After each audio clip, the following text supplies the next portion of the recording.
9 years. That was the weight I carried in silence, a coffin nailed shut with unanswered questions. Everyone told me to move on, to forgive, to bury the past before it buried me. They said time heals everything, but what they never admitted is that time can also rot a wound deeper if the truth never surfaces. For years, I lived as a ghost in my own skin, replaying the betrayal that stole my breath, convincing myself I was the only one who remembered. She walked freely, smiling, unscarred. They pitied me, told me I was obsessed, that I was clinging to shadows. But the shadows had a name. And in my phone, buried beneath the dust of forgotten messages, one text still pulsed like a heartbeat trapped in glass. 9 years of silence shattered with a single notification. And when I finally showed it, when I raised my voice not with anger but with proof, the room that had once mocked me turned into a cathedral of silence. Their mouths hung open, her mask cracked. 9 years, I was a fool. In 1 second, I wasn't. This is the story of how love buried me, how betrayal burned me, and how one message resurrected me. The rain came down like it wanted to wash the city away. Not the kind of gentle drizzle people romanticize in movies, but sheets of water so thick, headlights blurred into ghostly smears, and the gutters overflowed with forgotten sins. I stood under the awning of a shuttered bookstore, jacket clinging to me like a second skin, soaked through from the knees down. I had missed my bus. My phone was dead. And for once in my life, I felt like no one was coming. Then she appeared. Not dramatically, no lightning behind her, no slow-motion entrance, just a girl with a pale blue umbrella too small for the both of us and a cardigan that sagged with the weight of the rain. She stepped up, saw me shivering, and tilted the umbrella toward me without a word.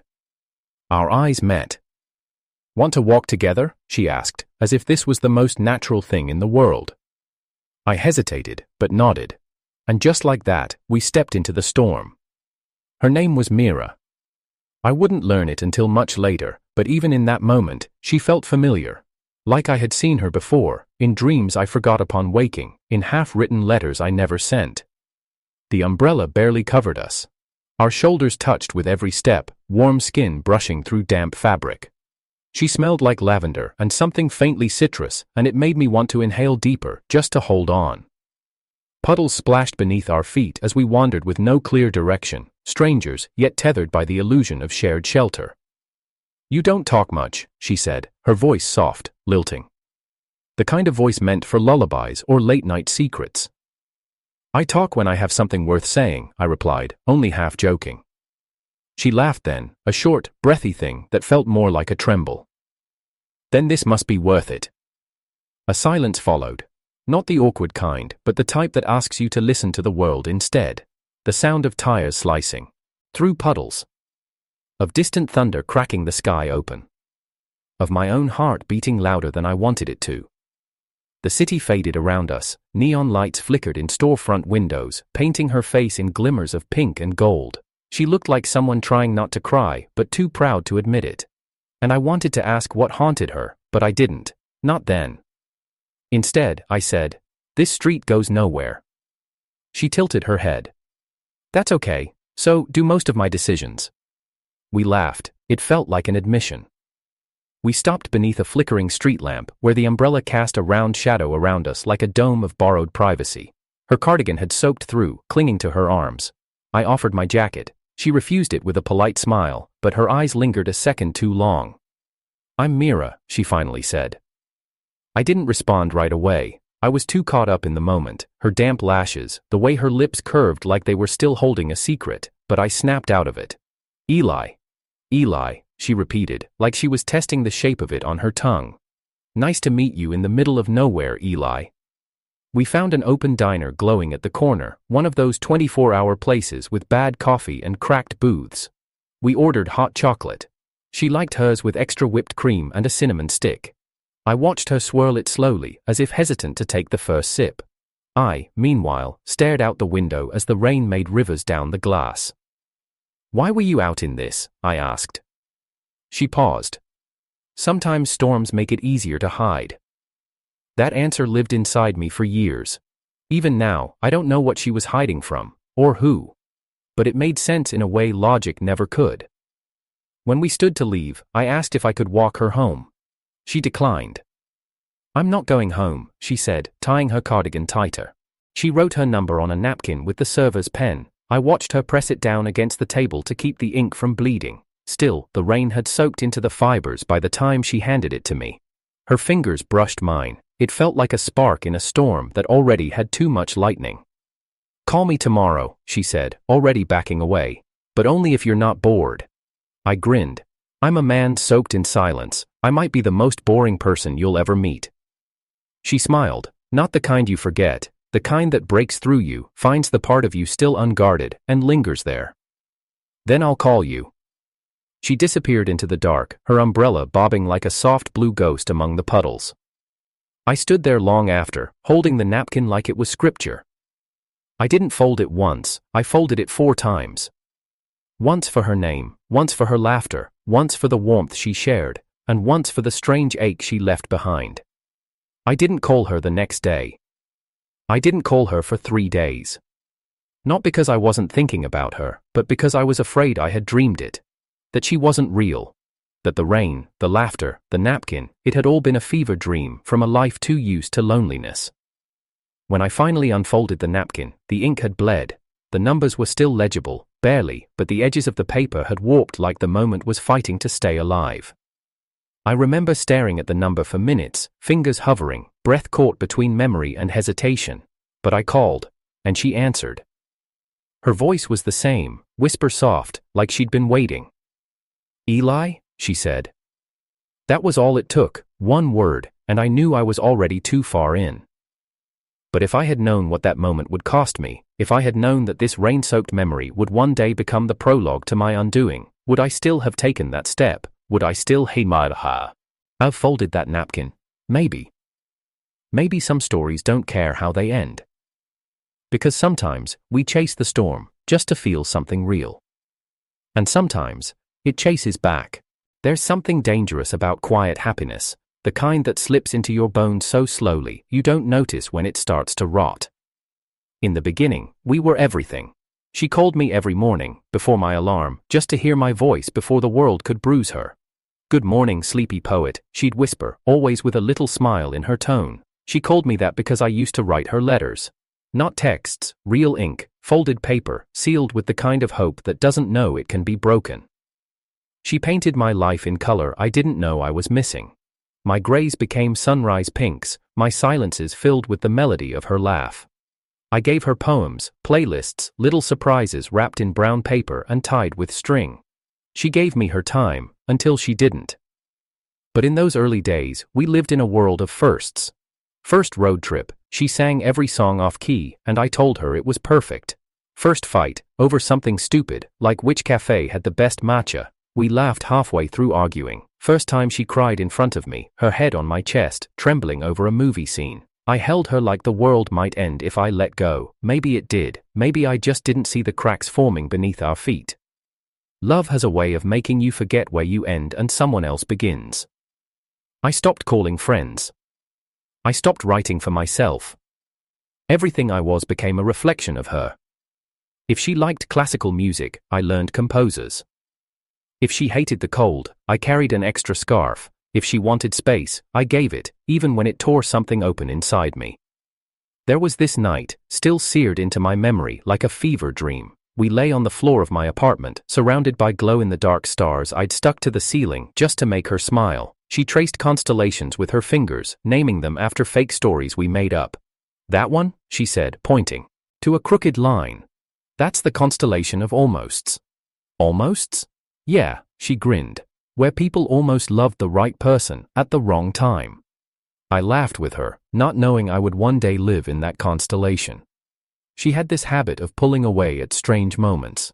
We'd be laughing and then, poof, her eyes would go distant, her phone would light up, and she'd turn away, typing with urgency, smile fading. Work, she always said, or family stuff. I never asked. I should have asked. But love, when one-sided, becomes worship. And worship means silence. It means bowing your head and pretending not to notice when your God stops answering. I convinced myself she was tired, that maybe the way she paused before saying I love you was just caution, not detachment, that the nights she went home early weren't escapes, that the birthdays she forgot were accidents, not choices. The thing about denial, it's comfortable, until it breaks. One evening, she showed up late to a dinner I made for us, candles burned down to the base, food gone cold. She walked in with a smile and perfume I didn't recognize. "Sorry," she said, placing her phone face down on the table. "Got caught up." I didn't ask with who, I didn't ask why she had a faint red mark on her neck. She didn't have that morning. Instead, I said, "It's okay, you're here now." And she kissed my cheek like I was a child she was too tired to parent. That night, after she fell asleep beside me, I reached for her phone, but I didn't unlock it. I just held it, cold and silent in my hand. Proof, maybe, or maybe I was looking for a reason not to break. She stirred in her sleep and turned toward me, her arm draped across my chest like a weight I didn't know how to carry anymore. "I love you," she whispered. I don't think she meant it. But I did. I always did. We took a trip a few months later. A cabin in the hills, no service, no distractions. I thought maybe the silence would bring us back. That without phones and excuses, we'd find each other again.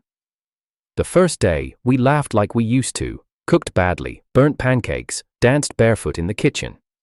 I thought, maybe we're still okay. But on the second night, I woke up to her crying on the porch, her face turned away from me. She didn't hear me approach. "What's wrong?" I asked gently. She startled, wiping her face fast. "Nothing. Just overwhelmed. It's not you." Not you. That phrase should have shattered me, but I just nodded. We slept apart that night. She said the bed was too warm. I think the space between us was colder than any mountain air. Still, I stayed. I stayed even when she began to dim. When our calls became texts, when our texts became silence. I stayed even when she stopped saying, "I miss you," and started saying, "I'm just busy." And when I finally asked, "Are we okay?" she smiled, a tired, mechanical thing. "Of course." But her eyes weren't looking at me, they were looking past me, like I was a memory fading behind her.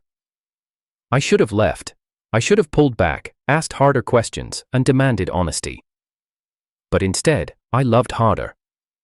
Thinking that maybe more flowers, more patience, more space would fix it. I thought devotion would make her stay.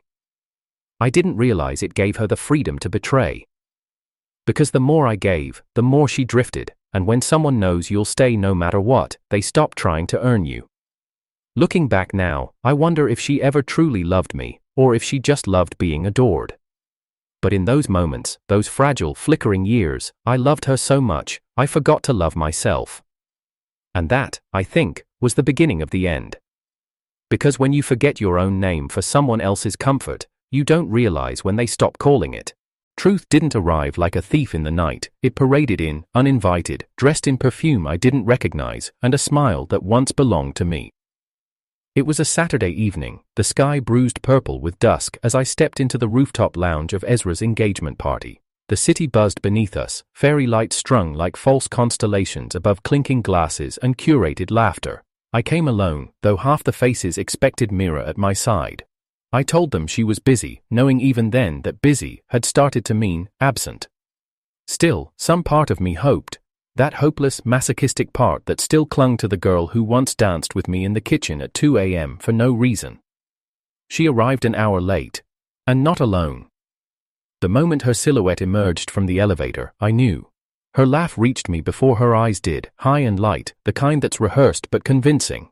Her hand was wrapped around his forearm like it had always belonged there. He wore a sharp suit and a sharper grin, like he already knew who I was, and more importantly, who I wasn't anymore. The world didn't blur, it sharpened. Every sound, every flicker of light, every breath in my chest suddenly too loud. The blood in my ears roared as if trying to drown out what my eyes couldn't unsee. She saw me and smiled. Not the soft, crooked one I knew. This one was polite, empty, public. "Eli," she said, as if reading my name off a distant memory. "Didn't expect to see you here." "Didn't expect?" "We were invited by Ezra," I said, my voice barely steady. "We?" I glanced at her companion, who hadn't let go of her hand. He looked at me like I was a minor inconvenience in a good night. A misplaced chair. "This is Adrian," she said with a brightness I hadn't heard in months. "We've been seeing each other." That sentence knocked the breath out of me with quiet precision. No apology, no pretense, just the announcement of a replacement. "We?" I echoed. "What about me, Mira?" People turned, conversation slowed, eyes shifted toward us, not fully engaged but sensing drama in the air like a storm teasing rain. She tilted her head, exasperation bleeding into her tone. "Eli, we've been off for a while." "Off?" I stepped closer. "You never said we ended. You knew we weren't working." "No," I said. "I knew you stopped trying." There it was, the flicker in her eyes, a crack in her carefully constructed calm. Adrian squeezed her hand, possessive, grounding, a gesture meant to declare, "She's mine now." The room quieted just enough to make the tension deafening. "You're making a scene," she said through gritted teeth. I stared at her, at the face I once memorized like scripture, now rewritten in a language I couldn't understand. Did I ever matter, Mira, or was I just a chapter you were tired of reading? She laughed, sharp, cruel, too loud for the moment. "God, Eli," she said, stepping back. "You sound insane." And just like that, she flipped the narrative. "He's always been like this," she added, voice rising for the benefit of our growing audience. "Obsessive, controlling. I told you, Adrian." He nodded as if this was confirmation, not character assassination. I stood frozen. Not because I didn't want to defend myself, but because I realized it wouldn't matter. She wasn't just ending things. She was erasing me.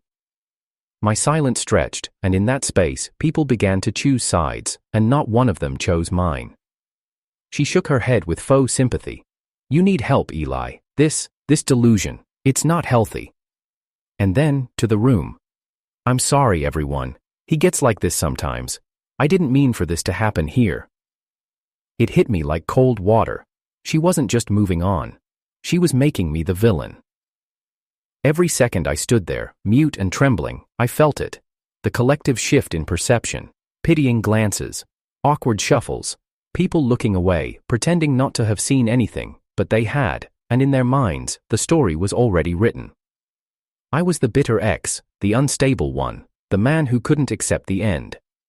I wanted to scream. I wanted to grab someone, anyone, and say, "Don't you remember us? Didn't you see the way she looked at me once, the way I loved her like breath, but love doesn't leave evidence, and betrayal wears a prettier dress in public." I walked out, not because I was weak, but because staying would have meant handing her the last piece of me in front of a crowd that clapped for her performance. Outside, the air was sharp with winter's first warning. I stood under a flickering lamppost, the city blurring with the threat of tears I refused to let fall. My phone buzzed in my pocket, messages I didn't check. Probably someone saying don't take it personally, or she's moved on, maybe you should too. But how do you move on when you were never given the chance to grieve? Mira didn't just leave. She rewrote the ending and sold tickets to the show. I became a ghost still haunting a stage I never asked to perform on. A man screaming into a end-proof room. And the worst part? For a long time, I started to believe her. Started to ask myself if I was too much, too intense, too broken. If maybe I had imagined the way she used to hold my hand under tables or kiss my shoulder in the morning just to feel close. But memory doesn't lie. She did. And in that lie, she buried me. But I wasn't dead. Not yet. Somewhere inside, under the layers of guilt and shame and confusion, something still burned. A name, a number, a text I never deleted, and one day, I'd show the world the version of the story she forgot to erase. You'd think someone leaving would sound like a slammed door, like footsteps fading into the night. But her disappearance didn't echo. It dissolved. Quietly. Strategically. Like sugar in water, sweet one moment, then gone without trace. After the night of the party, I waited. Not for an apology, I'd stopped expecting those long before, but for something. A message. A call. Even a voice note laced with guilt. But there was nothing. Just silence. And then came the real disappearance. Her number stopped working. Not blocked. disconnected. The thread of contact we once called ours had been cut clean, like it was never meant to tie us together. I texted twice. Then once more. "Can we talk?" Delivered. Never read. By the fourth day, the chat bubble turned gray. Her Instagram vanished next. Not just from my feed, from existence, deleted, rebranded, erased. The girl I once watched post blurry pictures of streetlights and coffee mugs had become a ghost with no digital trail. And her friends? They followed suit. Every mutual unfollowed me like they were instructed, like my name was now a curse in their group chats. I went to Ezra's place once. He looked at me like I was a tragic myth. "It's better if you move on, man," he said, eyes not meeting mine. "She's rebuilding." Rebuilding what? I wanted to scream. From what? I was the one who had been demolished. She didn't leave me. She removed me. Like a sentence rewritten from a page she didn't want to remember ever writing. No goodbye, no closure, no last look. Just silence so complete, it started to sound like shame. And I became a man orbiting a memory, begging a ghost to answer a call. Nights were the worst. I'd lie awake, staring at the ceiling, trying to pinpoint the exact moment she started packing up her love. Was it the night she said, "I'm tired," but meant of you? Was it the morning her kiss landed on my cheek like an obligation? Or the way she pulled away after laughing, like guilt arrived faster than joy? I scrolled through our old chats like they were sacred texts, photos of sunlit cafes, heart emojis, inside jokes that felt like promises. I kept them like artifacts, proof that I hadn't imagined her warmth. But each message was a knife, because they weren't lies when she wrote them.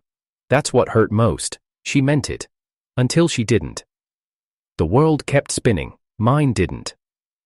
I began talking less. Friends stopped asking. I told them I was working more, focusing on myself. But the truth, I was unraveling quietly in the corners of rooms where her laughter once echoed. My apartment still held traces of her, a scarf left behind, a dried rose between two books, her handwriting on a yellow sticky note, "Buy more cinnamon tea." I never removed it. Because part of me still lived in the hope that one day she'd walk back through the door, smile sheepishly and say, "I panicked, I made a mistake." But she never did. And the world didn't wait. Seasons passed like train stations I couldn't get off at. My hair got longer, the circles beneath my eyes deepened. I dated once or twice, smiled out of politeness, but my heart stayed tethered to someone who no longer lived in the same reality. Her name became a private ritual, never spoken aloud, only whispered to my pillow when dreams betrayed me. People stopped mentioning her. Her name turned taboo. They feared reopening a wound they assumed had already scarred over. But what they didn't know was, some wounds don't scar, they stay open, quiet, bleeding beneath your skin, invisible to those who no longer care. 9 years passed, 9 birthdays, 9 winters, 9 New Years. I toasted alone. I moved cities, changed apartments, switched jobs. But her ghost followed. She didn't haunt me like a shadow behind me, she lived in me. In the hesitation before I said, "I'm fine." In the pause before I trusted someone new. In the reflexive ache when someone's laughter resembled hers too closely. Grief is strange. You don't cry every day. But when you do, it's not for the person. It's for the hole they left in your understanding of love. One night, in a new apartment miles away from where we first met, I found the napkin. The original one. From the rain-drenched evening she gave me her number. It was fragile now, faded ink, edges curled like it had aged with me. I stared at it for hours. My fingers trembled, not with pain, with fury, not at her, not even at myself, but at the universe, for allowing someone to enter so deeply, only to vanish without even offering the decency of goodbye. How do you mourn someone still alive? How do you bury a love that never had a funeral? I didn't know, so I did what I always did. I survived.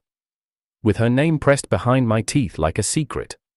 With her silence wrapped around me like a second skin. With her absence louder than any presence ever was. But something changed after the 9th year.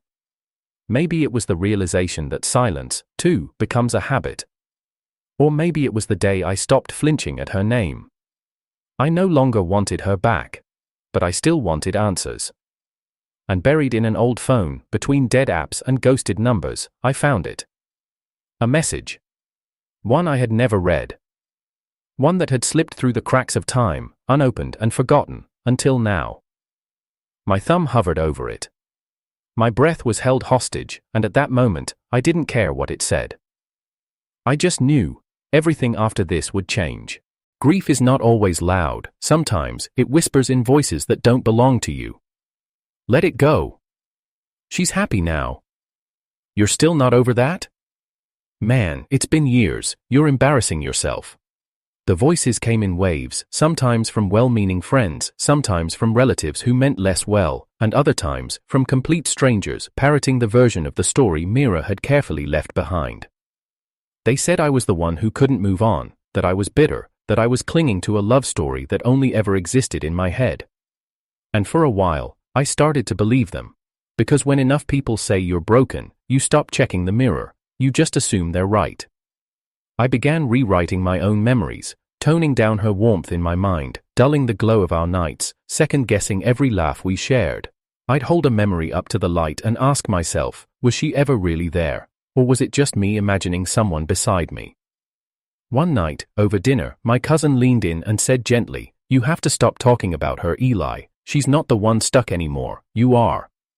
I smiled like I agreed, but inside, something snapped, because I hadn't been talking about her, not for months, even my silence had started to look pathetic. That's the thing with gaslighting, you don't always need someone to do it to you. Sometimes, the entire world takes her side, and you start doing it to yourself. I reread our story so many times that I began editing myself out. Maybe I was too intense, too soft, too expectant. Maybe I wanted too much from someone who only ever gave half. Maybe I turned her into poetry when she was just punctuation. Maybe I deserved to be left. The shame was its own kind of death. I stopped bringing her up in conversations, not because I didn't think about her, but because every time I did, someone would glance at their watch or chang. Either subject. My pain had an expiration date, and apparently, it had passed. "Why can't you just delete her?" someone asked once. And I wanted to say, because you don't delete people who felt like home, you don't throw away the place you once learned how to breathe. But I didn't say that, I just smiled. It was easier to be pitied than pitiful. But through it all, through the sea of doubt and dismissal, there was one thing that never changed. One message, unopened, unread, but always there. It lived in my old phone, buried beneath updates and digital dust, from a time before everything went silent. The final message she ever sent me, the one I never touched. Not because I didn't care, but because I did too much. I told myself I wasn't ready. I told myself it would hurt. I told myself it wouldn't change anything. But maybe I was just afraid of what it might prove, either that she had loved me and still left, or that she never did. Either way, it would be a truth I couldn't unsee. Some nights, I would lie in bed, the phone glowing dim beside me, thumb hovering over the screen like a ghost trapped between chapters. I'd think, just open it, rip the bandage off, face it like a man. But then a voice would whisper in my ear, hers, maybe, or maybe mine.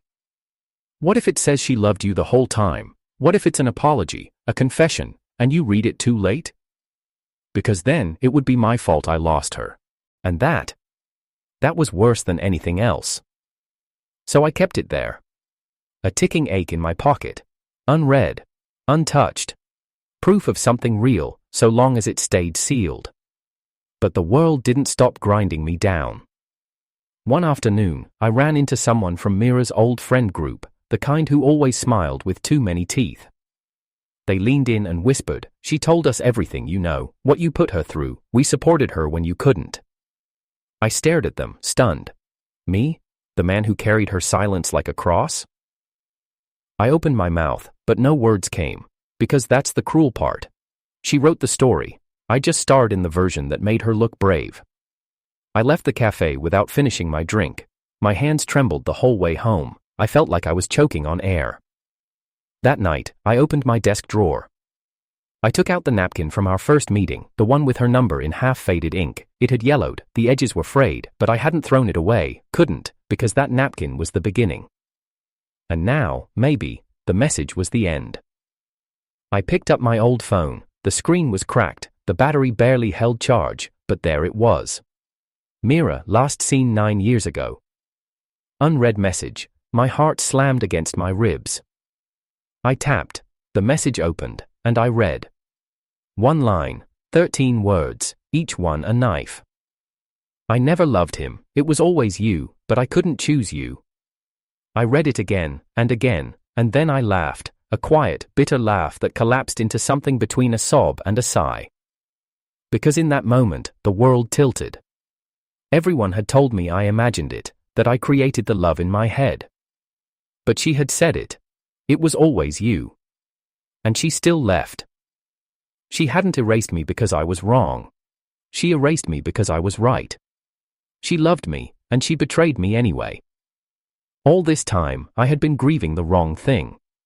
Not just the loss of her, but the loss of truth. And now I had it. Too late to change the past, but just in time to remember who I was. Not a fool, not a ghost, not the villain, just a man who loved deeply, and finally had proof he wasn't the only one who did. Some messages don't arrive in time to save you. They arrive just in time to remind you you were never crazy. It was late, one of those nights where the quiet feels too loud and the weight of being awake presses into your ribs like regret. I was sitting alone at my kitchen table, the only light coming from the cracked screen of my old phone. I hadn't turned it on in months. It wasn't even functional anymore, just a relic, a time capsule of pain I couldn't fully let go of, like a museum I built for a love that died without warning. I charged it on a whim, maybe boredom, maybe something else. The battery blinked, flickered, and finally came to life, the way grief does when you least expect it. And there it was, still unopened. Her name, Mira, appearing like a ghost rising from the floorboards of memory. 9 years since she vanished. 9 years since I became the villain in a story she wrote for sympathy. 9 years of doubt pressed into my chest like pins on a voodoo doll. I had never opened her last message. Not because I didn't want to. Because I did. But I was afraid that it would say what I already feared, that it was my fault, that I had imagined everything, that the love I thought was real was a fairy tale I wrote with one pen. But now, something in me was done fearing, done shrinking, done letting her silence write my ending. My hands trembled as I unlocked the phone, the screen stuttered, freezing once, twice, before it finally gave in. I tapped the message, and read. I never loved him, it was always you, but I couldn't choose you, forgive me. 13 words, that was all, but they hit like an avalanche, not poetic, not long, no punctuation except the period at the end, clean, decisive. I didn't cry, not at first, I just stared, as if those words would change if I blinked too hard. I never loved him. The him, of course, was Adrian, the one she chose, say in public. The one whose hand she held when she unmade me in front of a crowd. The one she used as a shield to make me look like a mistake. And yet, he was the placeholder, I was the one she wanted. It was always you. Then why didn't she choose me? Why did she burn me to the ground and walk away like I was the arsonist? But I couldn't choose you. That sentence held centuries of cowardice, of fear, of the kind of love that wants you in secret but buries you in daylight. She hadn't loved him, she just loved being seen. I placed the phone down like it was radioactive. The room felt smaller suddenly, tighter, like those 13 words had sucked all the oxygen out of the air. And yet, for the first time in years, I didn't feel insane, because for years, I was told I invented it, that I romanticized a woman who never really loved me, that I was obsessed, unstable, stuck in a story she'd walked away from long ago. But no, she loved me. And she left me anyway. That message wasn't just proof of her affection. It was proof of my reality. I wasn't the fool, I wasn't the liar, I wasn't the one who couldn't let go. She was the one who never held on in the first place. And now, 9 years later, she sent that confession like a match into a forest already burned. I stood up from the chair, pacing. My reflection stared back at me from the darkened window, older, tired, worn thin by time and doubt. I whispered the words to the empty room. It was always you. Strange how hearing it now didn't heal me. It just hurt in a different way. Because she chose not to fight, she chose the easier path, she chose her image over our truth. And then, she asked me to forgive her. Forgive her. Forgiveness implies something ended. But what we had didn't end. It evaporated, erased, buried under lies and performances and public betrayals. She asked me to forgive her with a message that never reached me in time. I sat back down, opened my laptop, stared at the blinking cursor. And for the first time in years, I started writing. Not to her, but for me. I wrote everything. From the rain-soaked napkin where it began, to the rooftop where it shattered. The laughter, the erasure, the silence, the shame, the message. I wasn't writing a journal, I was writing a record, a testimony, a version of the story she didn't get to erase, because she may have vanished, she may have convinced the world that I was the ghost, but now I had her words, and sometimes, one message is all it takes to resurrect the truth. I saved the file, backed it up, and stared at her message one last time. Then, I archived it, not deleted, just put away, because I didn't need it anymore to remember what was real, and I didn't need to keep opening a wound that no longer belonged to me. I turned off the old phone, slipped it back in the drawer. The night outside was quiet, but inside me, a storm was finally settling. Reunions are strange. They promise warmth, nostalgia, maybe healing, but sometimes, they're just well-lit stages for ghosts to walk freely again. It was a family dinner. My cousin's engagement, to be exact. One of those carefully curated evenings where everyone dresses their best and pretends the past is polite enough to stay outside. I hadn't wanted to come, but I'd run out of excuses. 9 years of silence makes even pity look like concern. The dining hall glowed gold, chandeliers flickering above a long table dressed in linen and expectations. Everyone was there, smiling, laughing, living. I moved through them like a shadow wearing a suit. Then she walked in. Mira. Time hadn't just passed over her, it had sculpted her, sharpened her edges, polished her mask. She wore a cream satin dress that caught every shimmer of light, her hair tucked back in a style that whispered wealth. Her smile bloomed as if betrayal had never lived behind her teeth. She glided across the room like she owned every glance. And when her eyes met mine, she didn't flinch, she smiled.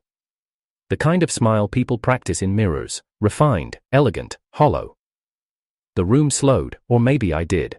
I felt the pressure of old memories rising up in my chest like swallowed fire.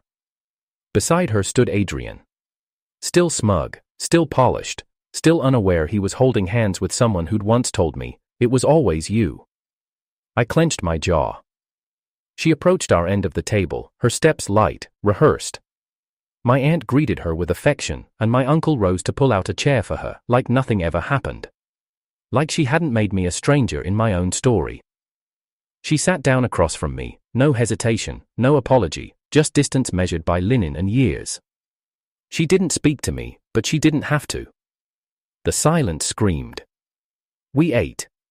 Well, they did. I picked at my food, eyes burning into the plate, pretending not to hear the whispers that bled through clinking cutlery. Still hung up on her, huh? I heard he never dated again. She moved on, why can't he? They didn't whisper loud enough to be heard, but just enough to wound. Someone passed me the bread. I didn't take it. Someone asked about my work. I nodded vaguely. I felt Mira's gaze once. Just once.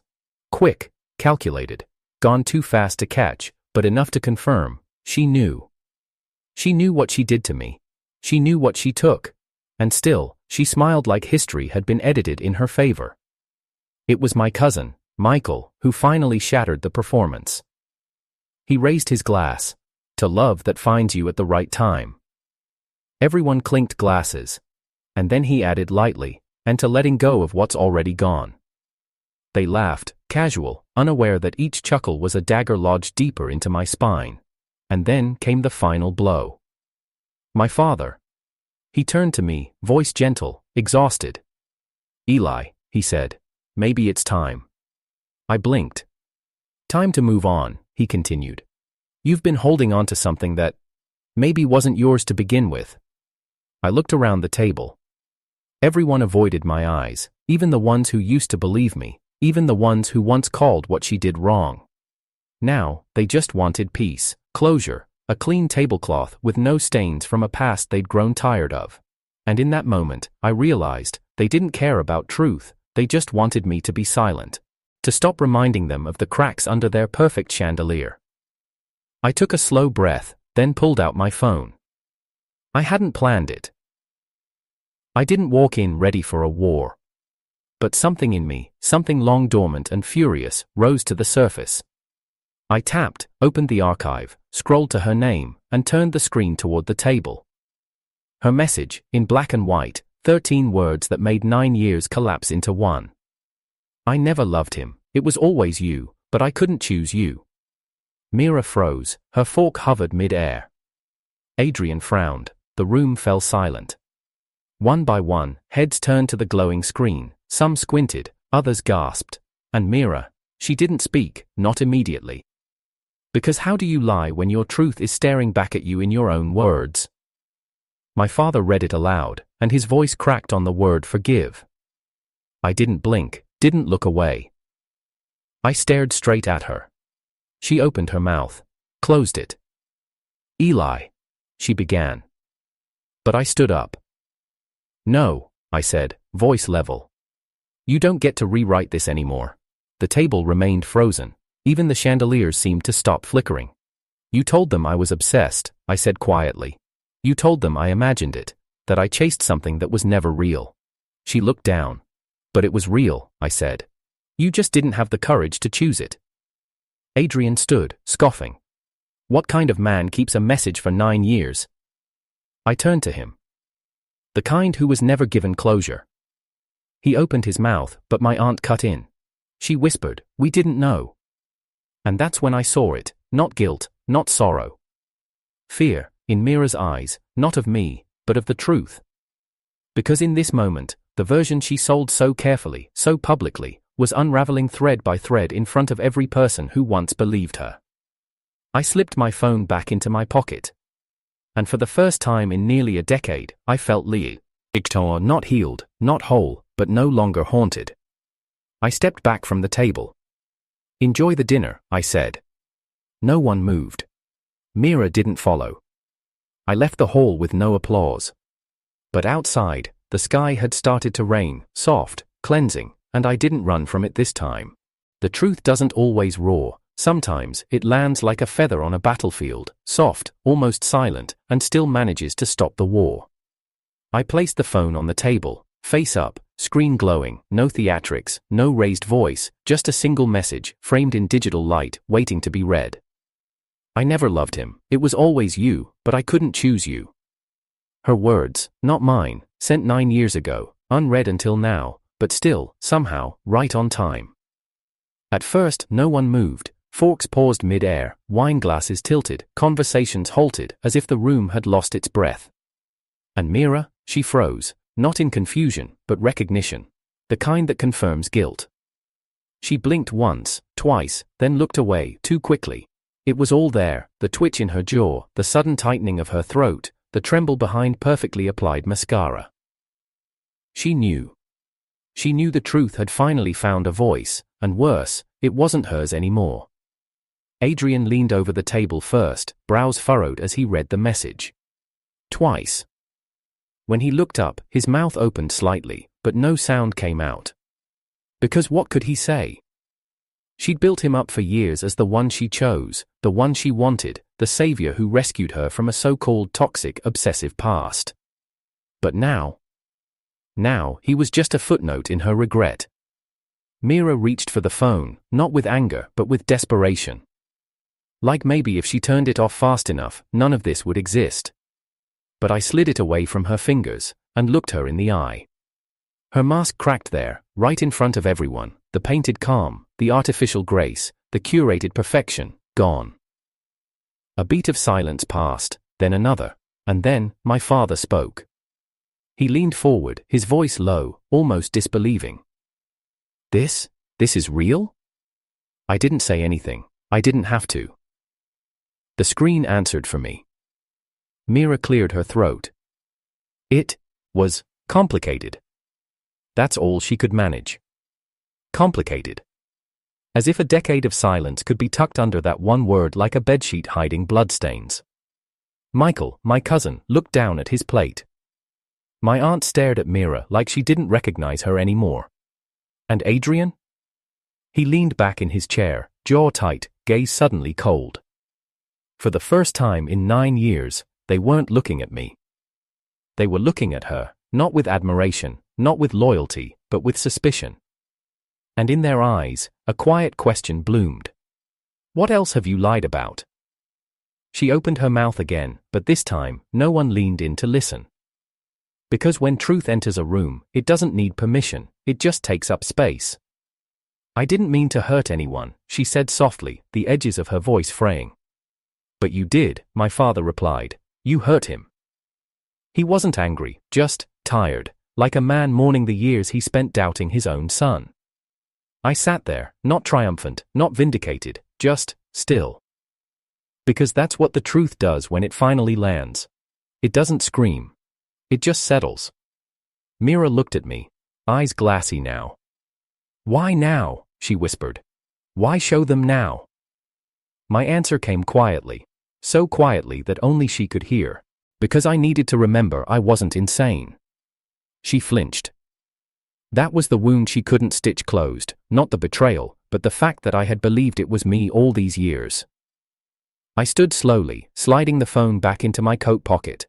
No theatrics, no monologue, just the weight of silence doing what it does best. Exposing everything. I turned toward the rest of the table. They looked at me differently now. Not with pity, not with annoyance, but with understanding, maybe even guilt. But I didn't need their apologies. I had hers, buried in a message she never thought I'd read. I stepped back from the table. Mira started to rise, maybe to follow me, maybe to fix something already ruined. But Adrian placed a hand on her arm, not protectively, not lovingly, just enough to hold her in place. Because now, she didn't look like the girl they remembered. She looked like the woman who had orchestrated a very quiet, very convincing kind of war, and lost. I walked past them, past the wine glasses and flickering candles. Past the chandelier that still sparkled as if nothing beneath it had changed. But everything had. Because truth, even in 13 words, has the power to rewrite a decade. Outside, the air had shifted, cooler, cleaner. Rain hadn't come yet, but I could smell it in the wind. And for the first time in years, I didn't feel like I was waiting for anything, not her voice, not her validation, not her love, just peace.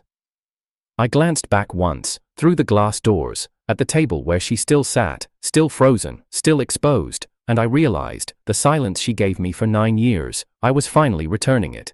There are moments in life when time doesn't move forward, it just fractures, suspends, and you're caught inside the stillness of it, watching something fall apart frame by frame.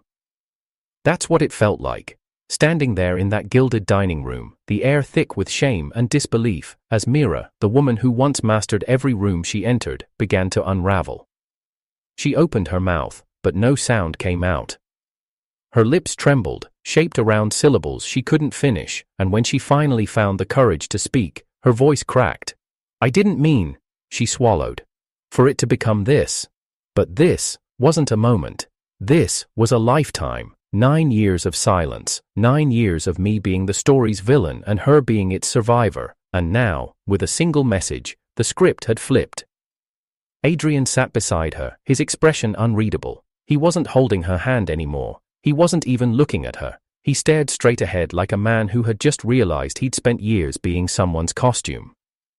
Mira glanced at him, her eyes begging, for what? Understanding, redemption. He didn't blink. That was the second fracture. The first was mine. The third came from across the table, my aunt, the one who used to pull Mira into warm hugs and say, "You're too good for him." Now she stared at her plate, hands shaking slightly as she set down her wine glass. No one spoke. And the silence wasn't awkward anymore. It was accusing. Mira tried again, her voice smaller this time. Everything was falling apart back then. I didn't know what I was doing. I panicked. I was scared. I finally spoke, not loudly, not bitterly, just enough to cut through. "You were scared of being loved?" She flinched. "No," she said quickly. "I was scared of losing everything. My future, my career. You lost me." I didn't raise my voice, I didn't have to. Because for the first time, my words weren't about begging, they were about burying. The room still felt like a courtroom, but this time I wasn't the one on trial. She was. And the jury, everyone used to believe her. Her new life, glamorous, curated, envy-worthy, had been built on the ashes of my silence. And now the truth sat on the table, like a lit match in a house full of lies. My father leaned back in his chair, staring at Mira with a sadness I hadn't seen on his face since the night he told me to let go. I defended you, he said quietly. She looked down, shame finally settling into her bones. Michael, my cousin, spoke next. He was always the peacekeeper, the quiet one who tried to find the silver lining in every cloud. I think you owed him more than this, he said simply. Mira's shoulders caved slightly, like the weight of her own past had finally become too heavy to wear like jewelry. Still, she tried. I loved him, she whispered. But I didn't know how to love him right. Then you shouldn't have rewritten him wrong, someone said. I don't know who, I didn't turn to see. Because at that moment, I didn't need backup. I had the truth, and for once, that was enough. The shame she had once handed me like a curse was now hers to carry. She reached into her purse, pulled out a napkin, dabbed her eyes. It was a small thing, but in a room full of people who no longer applauded her performance, it felt like a curtain call. I never meant to make him the villain, she said, voice thick. But you did, I replied. And then I stood. Not to storm out, not to make a scene. Just because I no longer needed to sit where I wasn't seen. I looked around one last time. At the chandeliers, still glittering as if the room below hadn't shifted. At the glasses, still half full but untouched. At Mira, who had spent 9 years telling a version of the story that let her sleep at night. And I finally breathed. Not in victory, but in release. The chains she left on my ribs had fallen away. I didn't need her apology, or her guilt, or her tears, carefully timed and framed in mascara. I had the truth. And that was louder than her denial would ever be. As I turned to leave, her voice followed me, cracked, desperate, soft. Eli. I paused, didn't turn. I don't know how to fix this. And maybe once, I would have turned back. Offered her forgiveness like a fool with open hands. But not this time. This wasn't about fixing, I said, still facing the door. It was about Finn, ally seeing. I stepped out into the hallway. Behind me, the room didn't erupt. There were no arguments, no dramatic exits, just the low hum of a lie dying slowly. Outside, it had started to drizzle. The kind of rain that doesn't soak you, just touches you, like a reminder. I didn't run from it. I let it fall. Because for the first time in 9 years, I wasn't the one who had to hide anymore. That night, the sky opened just like it had 9 years ago. Rain fell in sheets, not the frantic kind, not violent, but soft, steady, and strangely warm. The kind of rain that feels less like punishment and more like permission. A benediction. A beginning. I didn't run. No umbrella, no jacket pulled overhead. I walked headfirst into it, letting it drench every thread, every scar, every shadow I had once called home. The streets shimmered beneath the streetlights, puddles reflecting the city like memory reflects pain, fragmented, a little distorted, but real enough to recognize. 9 years ago, I met her in this same rain. She offered me shelter, a laugh, a napkin with numbers that turned into promises, and I folded it like scripture. But tonight, I carried nothing. No expectations, no weight, no message burning a hole in my pocket, just silence and freedom. I passed by the bookstore awning where we once stood, two strangers united by a storm. It was closed now, the windows dark, the paint chipped at the corners. But in the reflections pooling at my feet, I saw echoes of who we had been, her soft smile, my naive hope. We were never meant to last, but that didn't make us meaningless. There's a cruelty in nostalgia. It doesn't ask for permission to bloom, it simply shows up and reminds you what it costs to grow. I kept walking. Each step was a kind of release, a farewell not just to her, but to the version of myself who waited, who begged, who shrank, the boy who blamed himself for being loved and left. He didn't walk with me anymore. I reached my apartment and paused at the entrance. My clothes clung to me like old regrets, but I didn't go inside. Instead, I pulled out my phone. The message was still there. Unarchived, exposed, a glowing scar on a screen I had once worshipped. I never loved him, it was always you, but I couldn't choose you. Forgive me. I read it one last time. Not to relive it, but to let it go.